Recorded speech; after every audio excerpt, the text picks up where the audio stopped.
ser libre.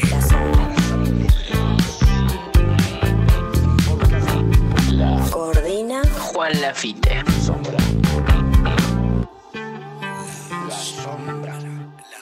Vivir el día a día, proyectar mis ilusiones, sincerándome conmigo mismo. Bueno, qué honor hoy tener enfrente a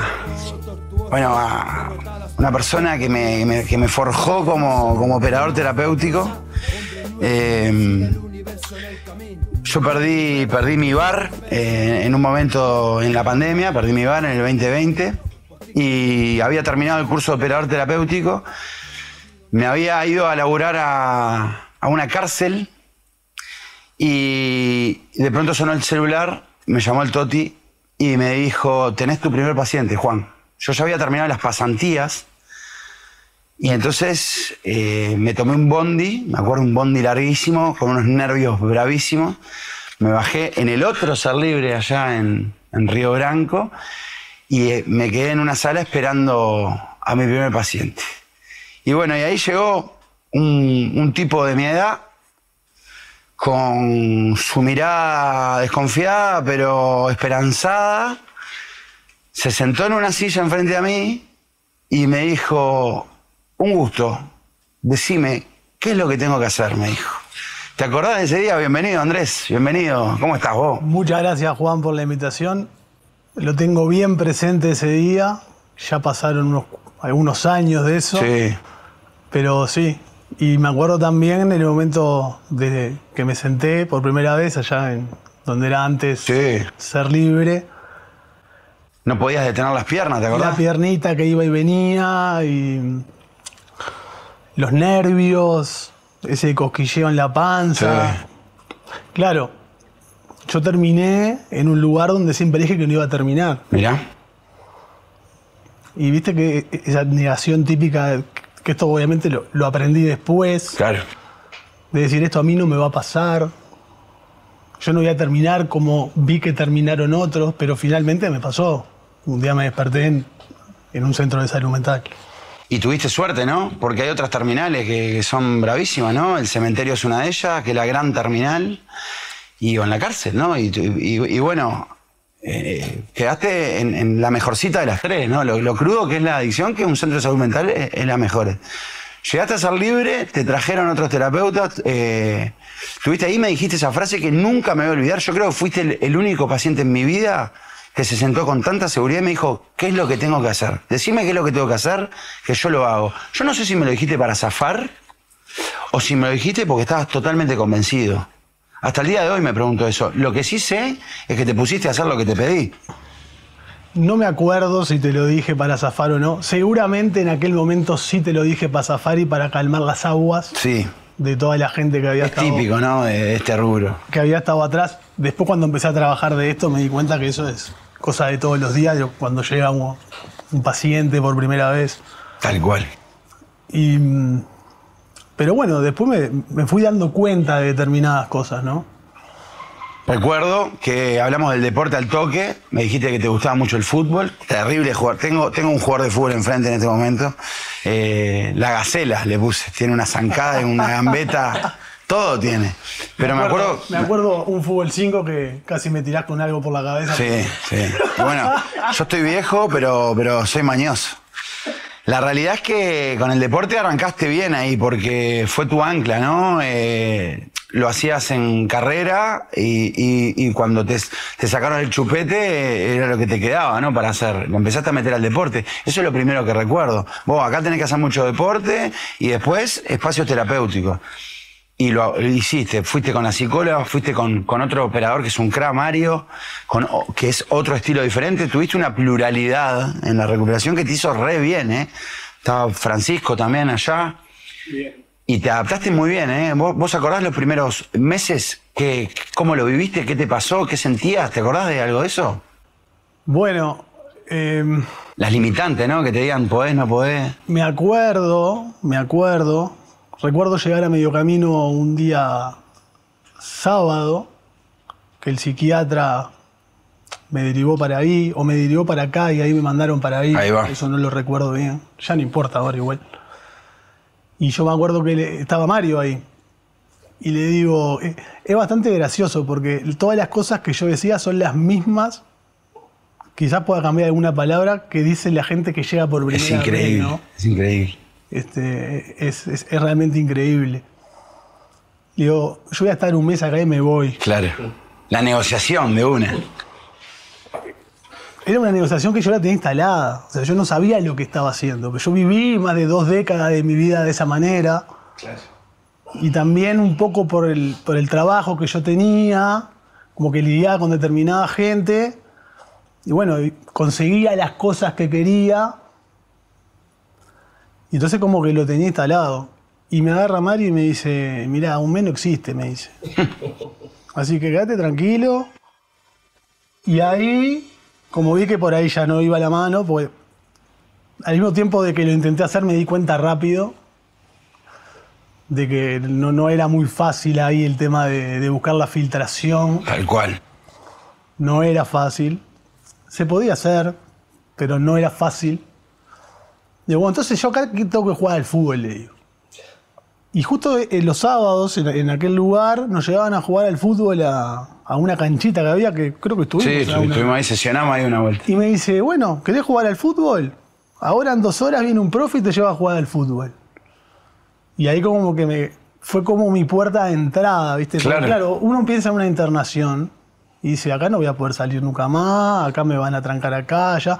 Que en cierta parte es lo que hacen, pero lo hacen para ayudarte. Porque uno piensa que la ayuda tiene que venir de determinada manera, pero en realidad es todo al revés. La ayuda viene como tiene que ser. Para los ajenos a esto, la soberbia del adicto, ¿no? Que aún tocando fondo, sin casi recursos y sin casi aliados, va y pone sus normas de cómo lo van a internar, ¿no?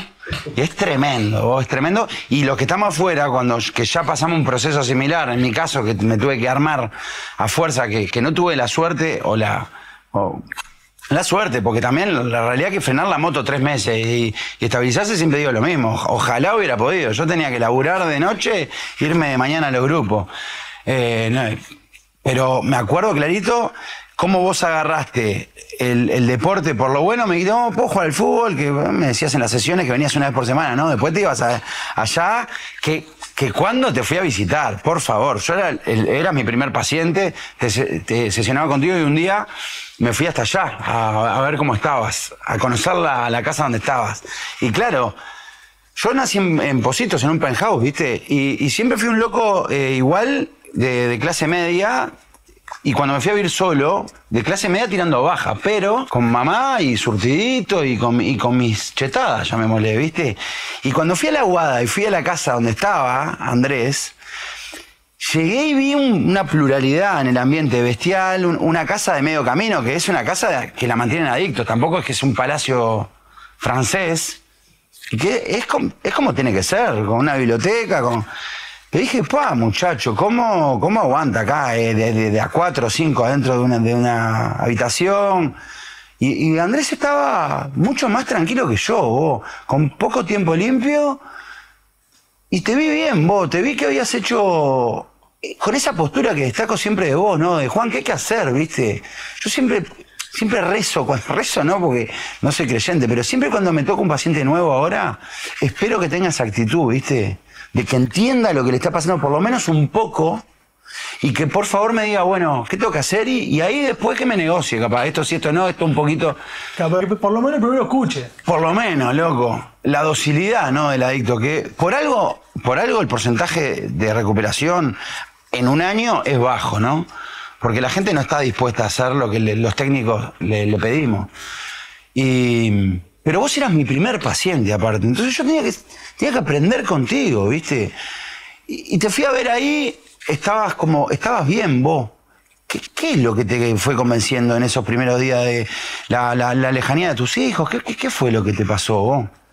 Me separo de la mamá de mis hijos, me voy a vivir solo, después comparto un tiempo con otra chica, que justo fue cuando arranca pandemia. Ahí va. Y bueno, ahí termino en un centro de salud mental. Yo pienso hoy, y me lo digo a mí mismo, y lo hablo mucho con mi pareja actual también, que a mí la pandemia me salvó la vida.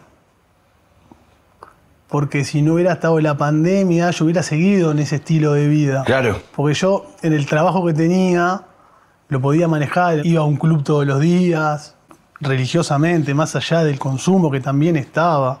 Que es lo que te mantuvo en pie también, el deporte y tu adición al deporte, ¿no? Tal cual. Y cuando vino la pandemia, se terminó el trabajo presencial, se terminó el club, y lo que empezaba a las 5 o 6 de la tarde empezó a empezar a las 8 de la mañana. Claro. Entonces, viéndolo hoy con el tiempo, digo, a mí esto fue lo que me salvó la vida, porque me permitió tocar fondo.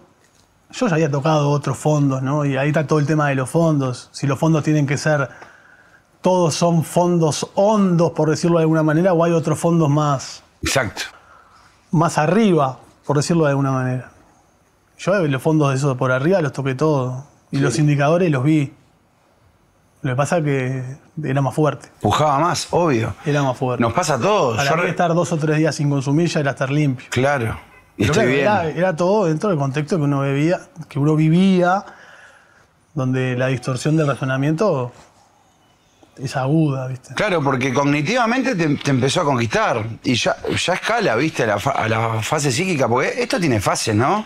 Al principio te cuesta un fin de semana, una resaquita, la fase de la adicción, ¿no? La fase del mono, soy adolescente, moneo, la adolescencia en los adictos queda para siempre hasta en recuperación, tendemos a la adolescencia, y moneamos, el adolescente monea. Y el domingo tiene una resaca, ese es el costo en la fase 1. Después viene moneo, 2, 3 días, se acaban los recursos y peleo, como un tigre, ¿no? Fase del tigre, tigreo. Después ya, y ahí hay costos altos, porque no es lo mismo estar un sábado de noche de joda que estar todo un fin de semana de joda. El costo neuronal, el costo psíquico, el costo, el dolor, las cagadas que uno se manda o los ambientes que uno frecuenta empiezan a ser... Por lo menos, estoy hablando de mí, yo no estoy hablando de la historia de nadie, estoy hablando de la mía. Ya volver de tu casa sin dormir de 48 horas tiene un costo mental, tiene un costo, te va volviendo lento. Y con el pasar de los años, las décadas, hay un costo psíquico grande, ¿no? Yo me di cuenta con la marihuana que me sacó del liceo, lo discutí mil años esto. Vos... No pegaba una fórmula, no retenía, un tipo con una capacidad intelectual bastante alta, no podía retener un teorema. Me decían, Juan, acá aplicas el teorema y después Ruffini y ya está, me decían. Y yo no entendía. No había manera. No había manera, y eso era cognitivo de estar verde, de tanto porro, todo el día fumando porro. Claro, y todos mis amigos que fumaban porro no terminaron el liceo, y los que no fuman porro lo terminaron, digo, es un dato de la realidad. No por esto digo que haya potencia, pero bueno, volviendo al tema contigo, yo visualizo la rehabilitación como subir una montaña, Andrés. La montaña tiene caminos, tiene rocas y hay que escalar, tiene días de lluvia, tiene días soleados, tiene predadores. No es fácil subir una montaña. Desde arriba uno empieza a agarrar más perspectiva. Y son etapas, ¿no? La base de la montaña es más fácil que el medio. Para mí fuiste un ejemplo en cómo se sube esa montaña, ¿viste? Y siempre digo lo mismo, vos no adheriste a los grupos de autoayuda. No. Fuiste estoico con eso, ¿no, Juan? Por ahí no. Bueno, yo dije, bueno, vamos a buscarle otra vuelta, ¿no? Y empezaste a tener las grupales de la casa de medio camino, te quedaste con lo mejor de ahí, recuerdo. Pero contalo vos. El medio camino... Fue bastante duro al principio, más que nada porque me encontré con una realidad que era totalmente distinta a la que yo vivía. Exacto.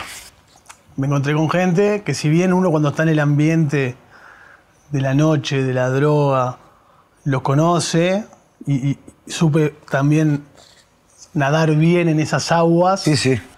Otra cosa era cuando la falopa no estaba. Exacto. Y ver a esa gente... que después muchos terminaron siendo hermanos, porque hablo al día de hoy. Muchos están muertos también, ¿no? Muchos están muertos también. En 4 años. Muchos están muertos también. Exactamente. Lo que es la droga, ¿eh? Y lo que me sirvió a mí de esa casa, primero es empezar a ver, cuando empecé a estar un poco más lúcido, por dónde realmente pasa un proceso de recuperación. Que no es solo dejar de consumir, porque ahí, cuando empecé a agarrar un poco de lucidez, empecé a hablar con casi toda la casa. En aquel momento éramos 24, 25, Había gente que hacía 7 años que estaban ahí. Increíble. ¿Qué pensabas cuando veías un tipo 7 años ahí? Pero, ¿por qué? Entonces me empezó a cuestionar un montón de cosas. ¿Cómo hace 7 años que estás acá, hermano? Digo, ¿cómo es esto? ¿Y qué pensás que le pasa a un tipo que está hace 7 años ahí? Lo deterioró tanto la droga que cognitivamente no tiene, lo social está mermado en oportunidades porque nadie le da una mano para volver a empezar. Yo creo que la gente que está más de ese tiempo, o que está de ese tiempo, o quizás incluso menos, es porque han quemado todas las naves en el afuera. Y no tienen los recursos internos, no los pudieron adquirir para poder manejarse solos. Es difícil. Hay una escuela que dice que todo el mundo se puede recuperar. Yo, si soy muy franco, yo creo que la rehabilitación no es para todo el mundo. Lamentablemente, ¿no? Pero creo que hay una etapa que ya no volvés para atrás. Otra cosa que me di cuenta con el tiempo, yo en la casa de Medio Camino llegué a estar 6 meses. Entre el psiquiátrico y el Medio Camino fue una internación total de 8 meses. Me di cuenta de que hay gente de que se empezaba a sentir cómoda en esos lugares. Es tremendo. Se empezaba a sentir realmente cómoda. Porque la madre le traía cigarro, porque la comida estaba, fuera de lo que fuera, porque tenían donde bañarse, y se conformaban con eso. Y al mismo tiempo, cuando veía visitas, la familia también estaba cómoda con eso. Claro. Fua, qué vuelta de giro que le diste, ¿eh? Encontré el lugar donde mi hijo puede estar y yo estoy tranquila. Exactamente. No, porque ya somos una carga en adicción activa. Es difícil pensar que eso puede pasar, pero yo lo vi con mi propio ojo. Entonces, por ahí empecé, digo, yo esto no lo quiero. ¿Y por qué yo voy a ser distinto? Porque vengo de otro lugar. Yo quemé más que todos ellos. Yo no toqué fondo antes, el último fondo como hablábamos hoy, porque tenía disponibilidad. Si no lo hubiera tocado antes. Exactamente. Ahí me di cuenta que acá somos todos igual. Sí. Sí, todos peleando por el mismo objetivo. Quiero destacar una cosa, justamente que trajiste esto. Yo recuerdo cuando varias cosas contigo que fueron muy difíciles para mí afrontar. Tu separación, caer y decirte lo que yo pensaba sinceramente que tenías que hacer. Recuerdo emocionarme mucho cuando vos me dijiste yo quiero recuperar la presencia con mis hijos. Te nombro hoy en día anónimamente, te pongo de ejemplo en sesiones de padre presente. Es una cosa que yo destaco mucho de vos. Estoy recontra orgulloso de vos por eso. Pero me acuerdo el día que tu viejo y el lugar donde laburabas antes ya no corría más, ¿viste? Y esa sesión, me acuerdo. Y vos me digas, ¿y yo qué voy a hacer ahora? Y yo te dije, mirá, yo soy mozo de los fines de semana en una parrillada, Andrés. ¿Qué sé yo? Estoy acá contigo hoy, cobrando esto por una sesión, pero los fines de semana me voy a la parrillada. Y apareció tu vieja, ¿no? Y la oportunidad de empezar de cero a tu edad grande. Y cómo no se te cayeron las plumas, ¿eh? ¿Cómo fuiste para ahí? ¿Arrancaste a llevar un pedido ahí? ¿Te acordás de eso? ¿Te cuesta hablar de esto? No me cuesta. Para mí fue un gesto de humildad bestial. Es más, me gusta porque también me hace recordarlo, si bien lo tengo presente, y cada vez que lo hablo aparecen detalles nuevos. Sí. Claro, yo pasé de vivir una vida, por ejemplo, hay una historia que es muy buena, que marca claramente cómo yo vivía en aquel momento. Yo manejaba una camioneta que era de la flota del negocio familiar. Y un día un amigo me dice, pero esta camioneta, ¿cuántos kilómetros te da por litro? Digo, ¿qué es eso? Yo cuando está en medio tanque la lleno de vuelta. Y el loco me quedó mirando. Y estas historias son historias de carrera. Sin embargo, yo las tengo bien presentes. Y después cuando entré en recuperación... No medir el valor del dinero ni... Ni idea. Yo podía ir a un almacén a comprar un alfajor y pagarlo 450 pesos, que para mí estaba bien. Claro. Desnorteado completamente. Totalmente fuera de la realidad. Entonces, ese baño de humildad del que vos hablás, que es así, yo lo empecé... Entendí que el camino era por ahí cuando me empecé a acordar de todas esas historias. Ahora, quizás otros no se acuerden, Porque así en la situación que yo estaba y cómo viene en aquel momento hay un montón. Y hoy laburando donde laburo lo veo. Para mí estuvo increíble, Andrés. Para mí estuvo increíble. Yo al mismo tiempo que vos tuviste que arrancar de nuevo, silenciosamente, porque no podía venir a decírtelo, más allá que capaz que te lo comenté, yo estaba perdiendo mi bar y estaba reconstruyéndome también. Por eso a este capítulo le puse Subiendo la montaña. No solo vos subías esa montaña, yo también. Y estuvo increíble, porque a mí me dio mucha fuerza que vos, viniendo de la familia que venía, te pusieras el traje de negro y a ser mozo y a la roti. Yo tenía que laburar toda la semana por poca plata y volver a empezar, ¿viste? Para mí estuvo increíble, loco, lo que vos hiciste. A veces veo que gente con más recursos acá está de viva. Y sigue de arriba, loco. Y empieza a tener todo y sigue de viva. Y cumple tiempo limpio y sigue de viva. Entonces, para mí estuvo muy bien tu camino, ¿viste? Y sigue esta historia porque te pusiste a estudiar después. Después me puse a estudiar. Si no vas a ir a los grupos, tenés que entender qué te pasa y manejarlo. Mario te guió mucho también. Toti te guió mucho hacia ahí. Correcto. Dale, a estudiar, loco. Y te volviste operador terapéutico, ¿eh? Me acuerdo claramente la sesión. El primero que me impulsa a hacer el curso fuiste vos. Sí. Sí. Pero, Juan, no joda. No, pero Andrea, vos tenés que hacer... No, Juan, no, déjame quieto. Yo ya estoy bien y todavía sí. Estaba toda esa... Me acuerdo clarito. Porque lo que había en el fondo de eso era que yo todavía tenía ilusiones de poder volver a trabajar en el negocio familiar. Hasta que un día yo... todavía me seguía viendo con Eduardo, con el psiquiatra. Sí. Y un día, cuando el psiquiatra ya sabía que por ahí no iba a ir la historia, entonces yo cada vez que iba a verlo, ¿viste? Le llevaba el tema. Un día me dijo, Andrea, que viene, va a venir toda tu familia acá y vamos a aclarar esto de una vez. Y ahí mi viejo lo dejó bien claro. Y cuando él me lo explicó, en esa entonces estaba mi madre, mi hermano, mi padre y yo. Y me empezó a decir un montón de cosas mi viejo, ¿no? Entonces, que todas eran reales. Porque a medida que las iba diciendo, yo no le podía decir nada porque eran tal cual. Que no hubiera estado él en el momento para ver que estaban pasando, no quiere decir que no fueran reales. Entonces, ¿cómo yo voy a pedir esto? Y por ahí, en el fondo de todo me sentí aliviado. Sí. Porque yo estaba peleando por algo que nunca iba a pasar. Tal cual, ¿no? Y estaba bien que fuera de esa manera. ¿Y cómo decirte, no? Porque a mí me parecía que... Yo no creo en la meritocracia como tal, ¿viste? La discuto, no es que no crea. Creo que hay que meter para crecer, pero no creo que todo el mundo parte de la misma base. Y no quiero entrar en ese tema porque...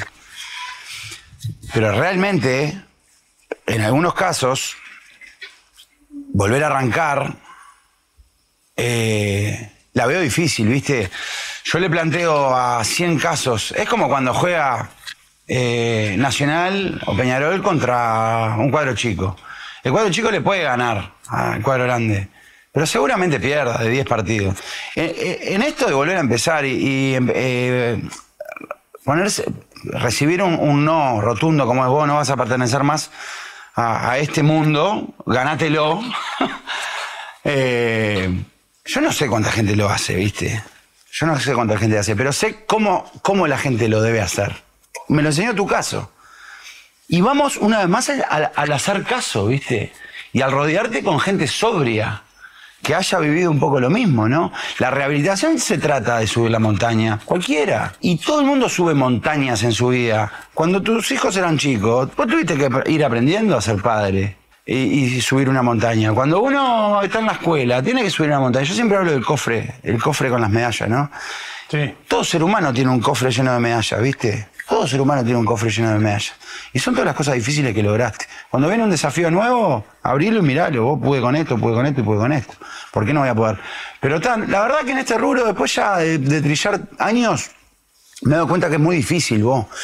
Y son las limitantes interiores, ¿no? ¿Cómo yo, que vengo de allá, voy a hacer esto? Y sí, loco, yo era dueño de mi propio bar. Tener que después ir a una parrillada y decirle sí señor a un jefe con 31 pinos, a mí, la verdad, me emboló. 35 años tenía. Pero lo hice. Y hoy estoy bien económicamente porque seguí esa montaña. Después de eso, que te graduás de operador terapéutico, te empiezan a pasar cosas maravillosas, ¿no? Quiero destacar un poco cuando te vas a vivir solo en el Diome, de vuelta. Solo. Solo como yo nunca había vivido. Nunca. Sobrio, a pagar todo, a bancarte la paternidad separado. Tal cual. Qué momento, ¿eh? Aprender a pelear por un precio. Tal cual. El almacén. Tenías que cuidar cada morlaco. Y yo cuando me mudé solo tenía que arreglarme con 220 pesos por día. Es que me acuerdo de un coso 225 pesos por día. Sí. Tengo una de las últimas sesiones antes de darte el alta, me acuerdo le hicimos en un bar y no me la querías aceptar porque no, me dijiste muy francamente, pero no tengo para la pizza, me dijiste, Juan. Y que la pagué con mucho amor, porque hermoso. Aparte después me iba a cobrar tu sesión y bueno, con esa sesión íbamos a cobrar, o sea, la pagabas vos. pero fue una realidad, claro, fue una realidad. La bancaste, ¿eh? La bancaste. Una cosa que me quedó colgada de medio camino. Sí. Llegó un momento que debe haber sido a los 3 meses y medio, cuando me terminó de caer la ficha. Yo escuchaba hablar mucho de las reservas que tiene la gente, cómo influyen las reservas. Y yo me di cuenta que tenía un montón de reservas cuando empecé un poco más a interiorizarme de qué era eso. Claro. Y cuando terminé de entender que el proceso de recuperación era solo y para mí, que ni siquiera era por mis hijos. Estás con uno. Era solo y para mí empezar a ver yo qué era lo que hacía desde el momento en que me levantaba hasta el momento que me acostaba. Las reservas que yo sabía que tenía se fueron. Se fueron solas. Me acuerdo del churro, me acuerdo de las sesiones que, che, Juan, ni un faso. Sí. Me acuerdo de esas sesiones, pero sí. Lo tenía muy asociado al fútbol. Sí. Y la dejaste de lado, ¿eh? La dejaste de lado. Empezaste a ver lo que venía, ¿no? Y la construcción. Tus hijos te adoran. ¿Sos consciente de eso? Acá quiero hablar de algo de eso, ¿eh? Este capítulo también va muy de la mano. Así como el de Ceci fue para hablar de la maternidad, este capítulo es un poco para hablar de la paternidad globalmente. Yo hay una cosa con los padres, con los pacientes padres que me pasa salada. Todo parte de aquella primera experiencia contigo. A mí me da mucha bronca. Vos conocés también a mi familia un poco y la historia de mi familia, ¿viste? Mis sobrinas están creciendo sin padre. A mí me moviliza por completo cuando viene un paciente acá y es padre. Y yo siempre le digo lo mismo, ¿eh? Vos vas a poder contar una historia. Vos vas a poder contar una historia a tu hijo de rehabilitación o vas a poder contar una historia de carrera. O sea, si tenés suerte y sobrevivís y quedás internado en algún lado, cuando tu hijo tenga 20 años y te venga a ver, le vas a poder contar una historia de carrera. Pero si no, cuando tu hijo se fume los primeros churros o se emborrache o tenga alguna problematización, esperemos leve, te vas a poder contar una historia de rehabilitación y apoyarlo y escucharlo y que no sea un tabú. Son los dos caminos. Acá no hay grises, ¿eh? O un padre se deja de drogar y está presente en la vida del hijo, o si se droga está ausente. Porque yo me drogué varios tiempo y no nos importa un carajo. Y no es que no querramos a nuestros hijos. Yo no tengo hijos, pero me pasó con todos los demás. Un 31, pasarlo con mi familia, me chupaba un huevo. Un cumpleaños, pasarlo con mi familia, me chupaba un huevo. Mi mente estaba atrapada en si tomaba o no tomaba, o si tenía plata o no para tomar, o si tenía tiempo o no para tomar. Después, todo lo demás era relativo. Pero un padre, loco, no tiene grises acá. O está y le cuenta una historia de rehabilitación en un momento, o lo acompaña y no le cuenta nada, porque también es esa, se pone sobrio y acompaña la vida de su hijo, o se ausenta toda la vida. Entonces, yo cuando te digo esto, se lo digo a todos los padres, ¿viste? Los padres adictos tienen que frenar más que los que no somos padres. Porque hay unas vidas ahí preciosas, esperando por uno, ¿no? Recuerdo un dibujo que vos me contaste que hiciste.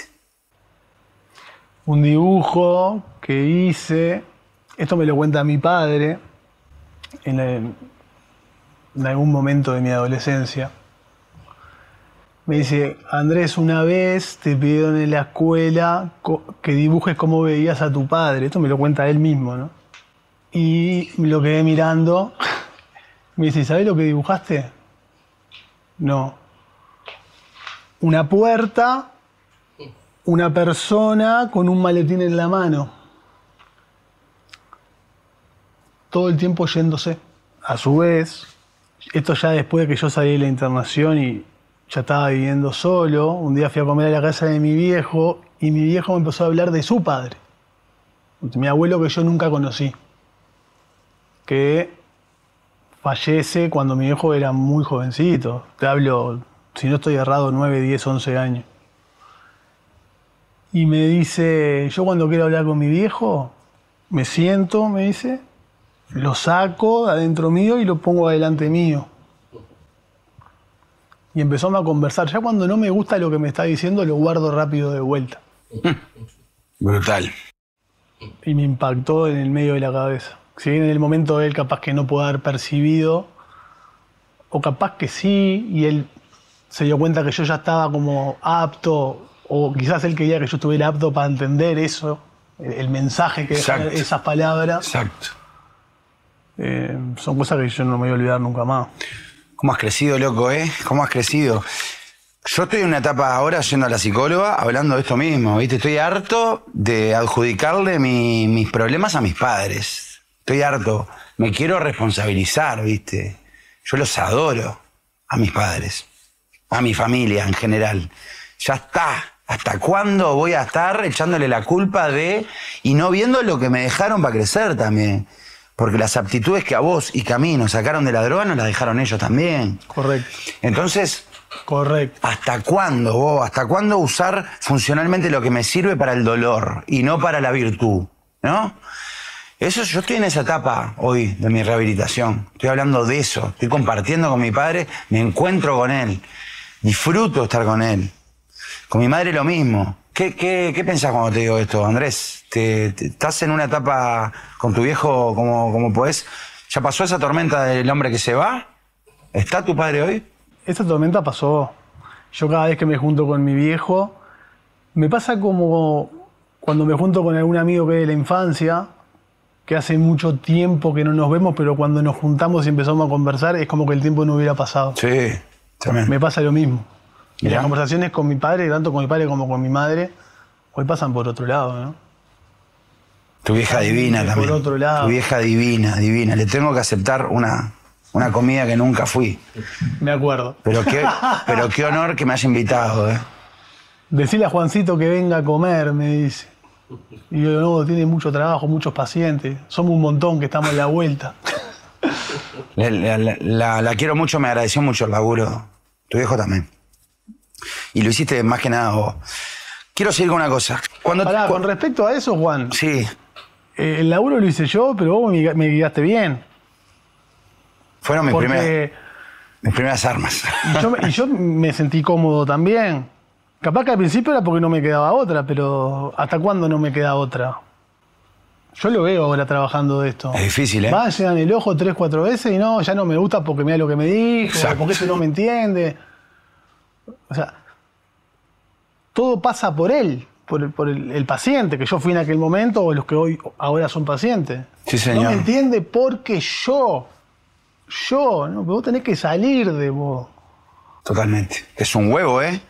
Yo recuerdo otra sesión contigo. Yo te dije, a mí me gusta la canción de Fito Páez, El amor después del amor, te dije.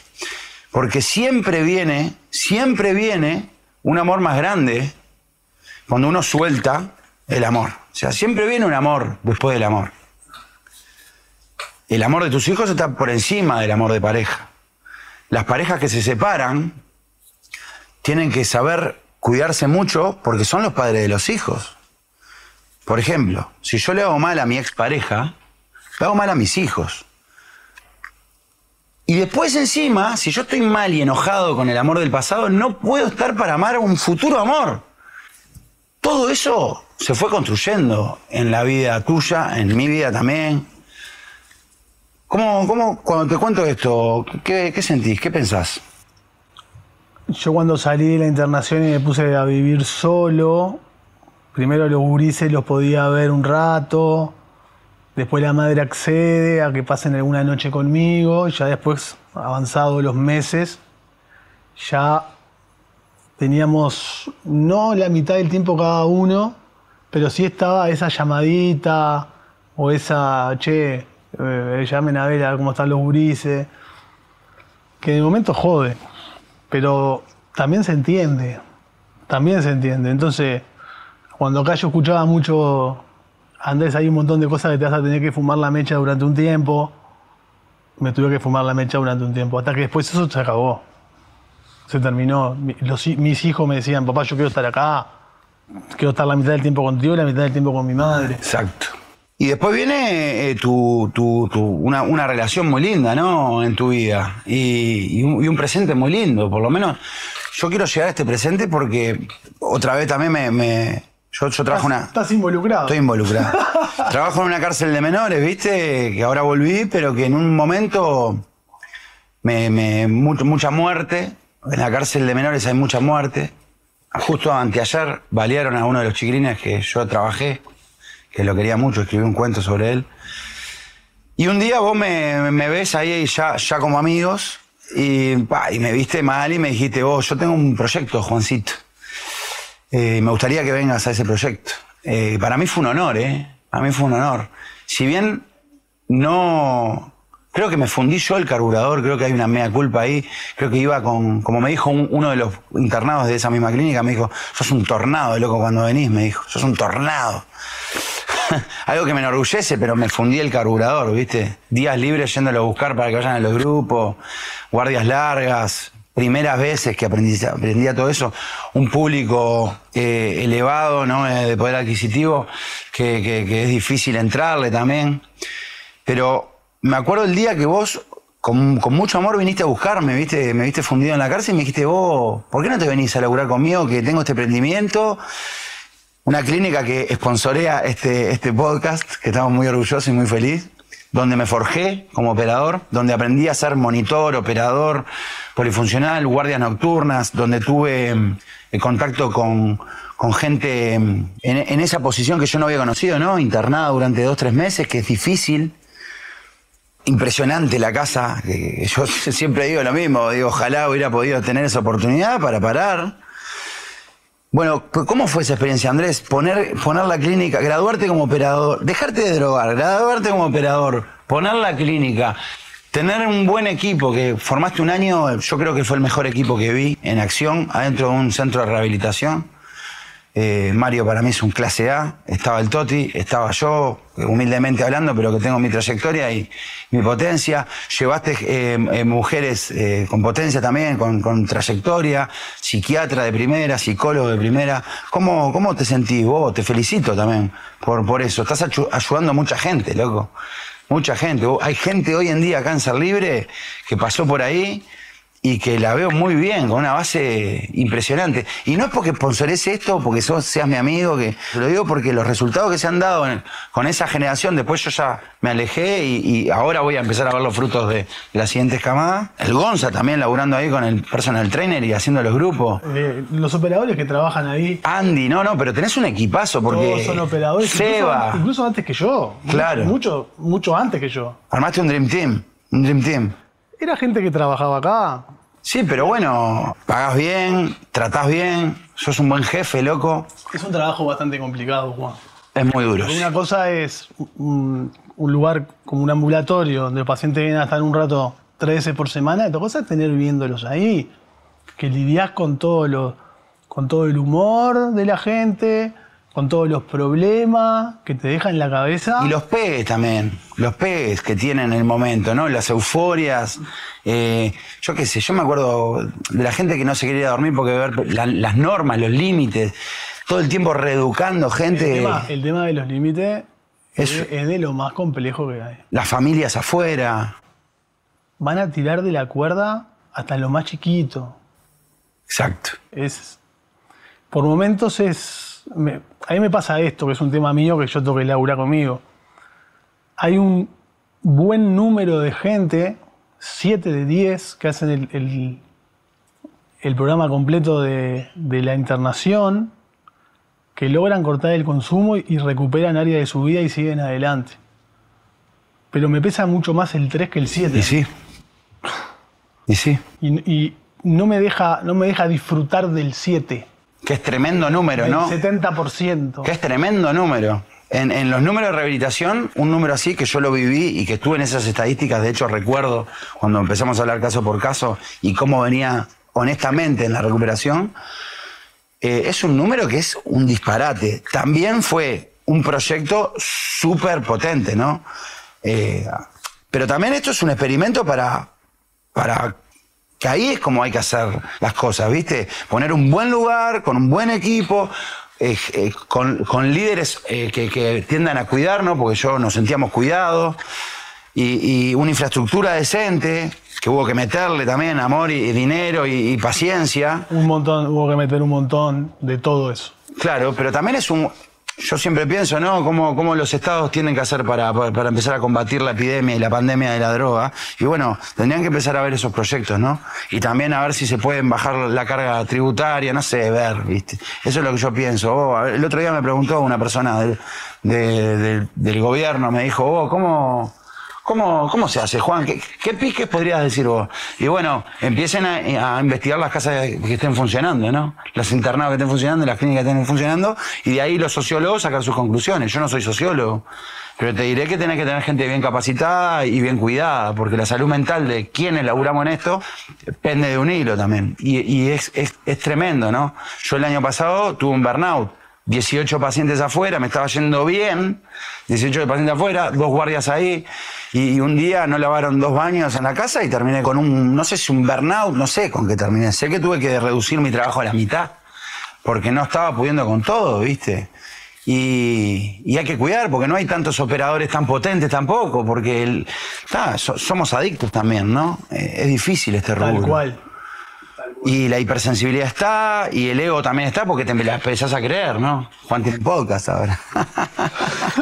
y le está haciendo un podcast a Andrés de comunidad terapéutica de Ser Libre. Claro. Somos todos iguales, hermano. Sí, y hay que pelear también por estar limpios un día más a todo esto. Pero vos, ¿cómo te sentís en el presente, Andrés, con esto? Vos? Me siento muy bien. Igual me gustaría hacer una aclaración en cuanto a la comunidad. Es un proyecto que a mí me lo propone Toti y Vanessa. Exactamente. Sí. Para Ser Libre le faltaba la pata de internación propia. Sí. Cuando llegaba algún paciente que era para internarlo, mandaban a otras instituciones, incluso a otros países también. Claro, que no podían tampoco ver el funcionamiento completo, ¿no? Tenían que confiar en la calidad de otros. Y ahora pueden estar ahí y está buenísimo, ¿no? Está buenísimo. Bueno, ahí yo, en realidad, cuando me lo proponen, quedé medio impactado. Porque mismo en la casa de Medio Camino, después de que yo salgo de la internación y el trabajo en la casa de comida se corta porque la casa de comida cierra. Es verdad. Yo hablo con Mario y le digo, mirá, me está pasando esto, y yo me quedo medio en banda, ¿viste? Digo, me gustaría por lo menos empezar a laburar acá. No te estoy pidiendo ninguna remuneración, te hablo de Medio Camino. Simplemente para empezar a ver si a ustedes les parece bien cómo funciona la casa desde el otro lado, ¿no? Porque como paciente ya la conozco. Tal cual. Y le pareció muy buena idea, habló con el dueño de la casa y empecé, y después al tiempo un operador ya no estaba más y ahí empecé a tener cierta remuneración y en paralelo estaba terminando el curso de operador. Claro. Y se venía un proyecto grande también, que por el lado de Medio Camino, y me proponen eso de Medio Camino y a los 2 días me proponen acá lo otro y bueno, terminé decidiendo por esto. Sí, y estuvo muy bueno. En mi experiencia fue gratificante y te la quiero agradecer, vos. Recontra apostaste por mí. Me acuerdo el día que renuncio por este pequeño burnout que querías retenerme. Fue también un gesto profesional y amoroso que hasta me emociona cuando lo recuerdo, porque creo que pocas veces, viste, te destacan. Sí, vos, quiero que te quede. Y es algo que me hizo un mimo el alma. Lamento haberte declinado esa oferta porque lo hice con mucho dolor, porque también fui muy feliz ahí. Recuerdo cosas preciosas. Más que nada, haber sido partícipe de ese número, ¿no? De ese 7 de cada 3. Y lo fuiste. Sí. Y me hace sentir muy orgulloso también del equipo. En el momento de que te fuiste, era todo un montón de conjetura, que por qué echaron a Juan, que no sé qué. No, nadie me echó, nadie me echó. No. Entonces nos sentábamos y dijimos, mira, Juan no lo echó nadie. Fue todo al revés. Él, bueno. Era un tipo muy querido, los internos me querían y todo se habla, ¿viste? Cuando yo exploté también, ¿viste? Recuerdo ese día que no habían limpiado los baños los chiquilines y yo, era un tornado, ¿viste? Cómo hay que cuidar también, porque ahí estás laburando con gente que necesita límite, pero amor también, contención, escucha, ¿viste? La línea es muy fina. Es muy fina. La línea es muy fina. Y uno no puede flaquear, ¿viste? No se puede en este rubro tener malos días. Uno cuando cruza tiene que estar bien, ¿viste? Eso es algo que hay que cuidar. Y los equipos tienen que saber cuidarse también entre los compañeros, ¿viste? Yo agradezco a todos los compañeros. Tenés un equipazo, Andrés, y te va a ir bien, te está yendo bien. Quiero que, porque estamos redondeando, ¿cómo pasaste? ¿Te sentiste bien? Me sentí bien. Está. Quiero que, hoy tenías algo para decir, ¿viste? Y me gustaría que hagas una reflexión sobre todo esto de ser padre presente, creo que venía por ahí, ¿no? Hoy querías ser padre presente. Yo cuando recién empecé a vivir con mis hijos de vuelta, si bien ya tenía un montón de meses sin consumo, todavía había ciertas conductas y ciertos comportamientos que eran del esquema viejo, ¿no? Como se maneja acá, y era así tal cual. Pero en el fondo después me di cuenta que lo que tenía era mucha culpa porque yo quería recuperar el tiempo muy rápido de todo lo que había pasado. Y fueron ellos mismos que me dijeron, mis hijos, pero papá, queremos estar contigo, acá ya está, estamos bien. Y eso fue una cosa que... Preciosa. Claro, me puse a llorar adelante de ellos. Si yo bien hoy conecto con mis sentimientos, por momentos también me cuesta. Me acuerdo cuando decías, no puedo llorar, Juan, ¿te acordás? Me cuesta. Intentaba llorar. Tenías terrible dolor adentro, aparte. No podía llorar, intentaba llorar a propósito y tampoco podía. Obvio, había que tener una razón para que el llanto sea sincero y salga de adentro.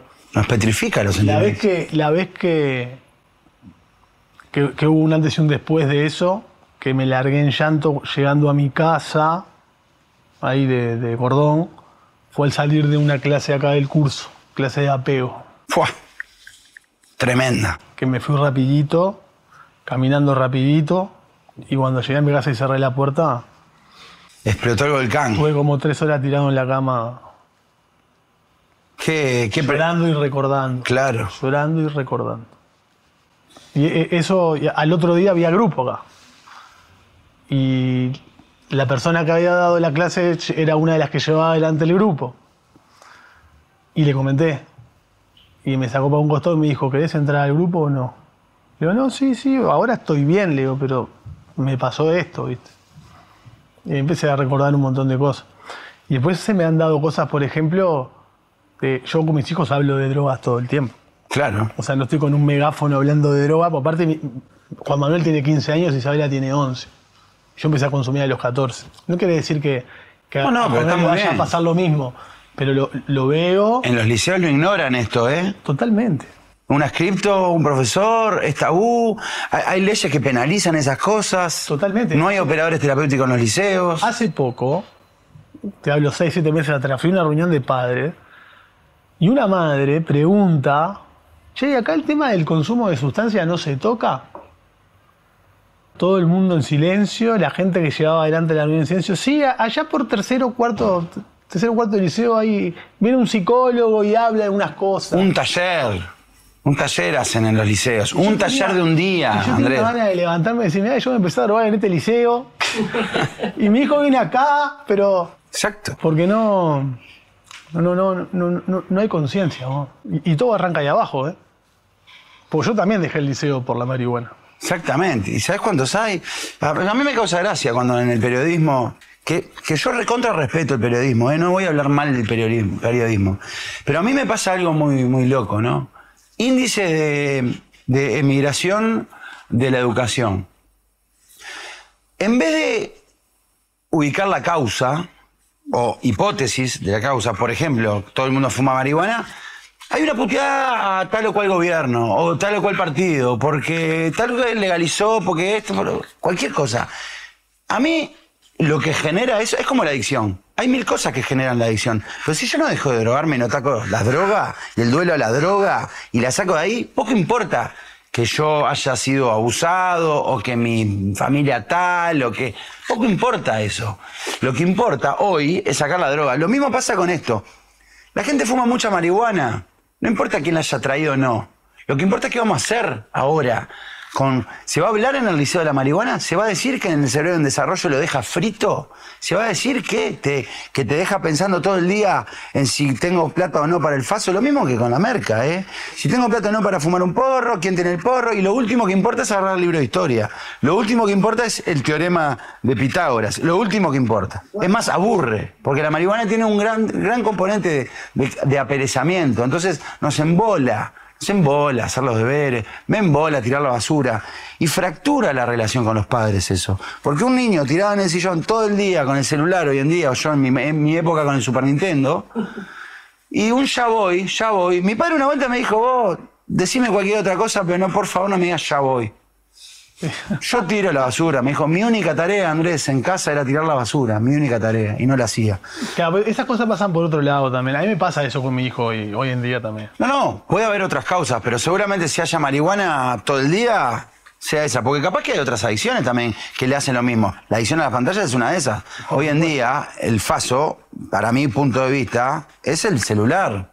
Los problemas que está viendo con el celular son impresionantes. Ah, no, son... El otro día en un restaurante realmente impresionante. Había una familia entera con el celular, con volumen abierto, que yo tengo problemas auditivos, no resisto el sonido de los celulares.